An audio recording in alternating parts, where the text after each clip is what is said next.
tip number one, definitely go and see your local PGA professional. Yep.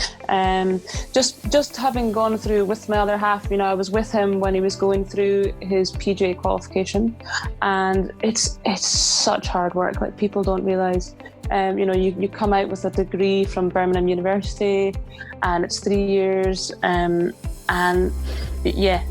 would just say there's so much effort put in from the guys and girls to become these PGA professionals, and you just have to use them. We spend all this money on equipment and clothing and like membership and whatnot, and if you can just give an extra £25-30 to your local PGA pro for a lesson, then you're going to get so much more value out of the rest of your investments, 100%. And also, when you go, take a notebook was another thing that I've seen. A couple of the women that my other half coaches, they're so keen, they have their notebooks, and as soon as they come out from the lesson, they stand, and they take notes on whatever they said, you've just got to make the most of them, and also ask questions, because they're like, passion is their teaching, so or I guess teaching is their passion. You've just got to use them, pick their brains when you're in there, and definitely go to your local PGA pro, because 100%. I guess before you start, there's so much information online these days that's available to everyone, and it's all free. But unless you know what your swing faults are and what your tendencies are, then all that information's kind of rendered useless. So, you can fall down a rabbit hole, can't you, with that type of stuff? For sure. I've done it. I've done it. You can get tied up in knots very easily. But PGA Pro, definitely tip number one. Great stuff.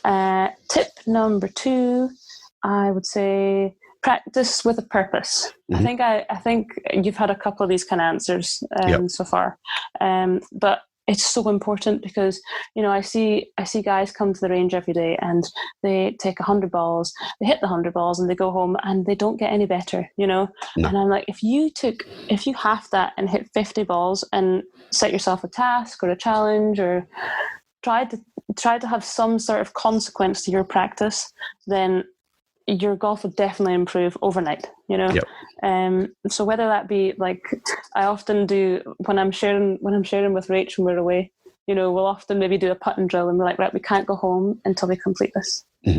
And sometimes we're there until it's quite dark, so, and that's when that, if you can hold the putt when you need to under pressure, then you can definitely do it out on the golf course, come the 18th, like, this is what you're training for, you can't, exactly.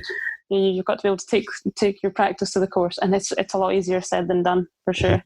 But and that is where sometimes maybe like the YouTube videos or whatever can come in handy, because they can offer variation to your practice. So like, in terms of that kind of ideas, you can do online research for that. But definitely practice with a purpose. Like, going back on that, you said, obviously I've had a few people mention this same tip, but I think it's vital that people do keep mentioning the same tip, because obviously it's the thing that gets professional golfers across the line. For sure. You guys wouldn't be saying if it wasn't true. So the more people the more professional players that keep saying it, then the more people will listen, I think. And especially at this time of year, because it's freezing outside. We're not going to stand there. I mean, it's easy in the summer to stand there for hours on the range, but you're not going to stand for hours on the range when it's like maybe not quite as cold as you. Yeah, maybe when it's like close to zero. So I would just say, when you go with a purpose, set a task for that day, right? Say, or like, sometimes I break my hour down into 15-minute segments. I'll say first 15 minutes I'm going to do solely technique. I'm not even going to look at where the ball's going. Segment number 2, I'm going to work on shot shaping, and only look at shot shaping. Like, don't even let my mind wander. And they're only 15 minutes. Like, you can do that for 15 minutes. Your attention span should last that long, and then the next 15 I'll work on pre-shot routine, and I have to do every single ball pre-shot routine, and then the last 15 I'll play like on the golf course, and I'll pick any golf course that I've played, that I remember well enough that I'll know roughly what I'm supposed to do. yeah, like something like that, that's so productive, and you come away having like ticked a huge box for productivity that day. And you'll feel good, and you'll feel like you've done your job for the day, and now I can go home and enjoy my coffee or whatever, Well, one of my side questions was going to be off that tip is, how do you go about setting your practice? And obviously you've just told us right there, so that's perfect. Yeah, well, I mean, that's an example. And also I'm doing this super speed training stuff, so which is also really good. Have you tried that before, Lloyd? No, I haven't, no. It's also really good for the fact that it's winter and you need to warm your body up pretty quickly. So you just swing these things as hard as you can. I've got the whole set with the super speed training, and so I'll do that first, and that takes 10 to 15 minutes of my time. So but yeah, I'll try and make it varied. If I just go to the range without a goal and I've got 100 balls and I just hit them, chances are I'm probably not going to hit it very well.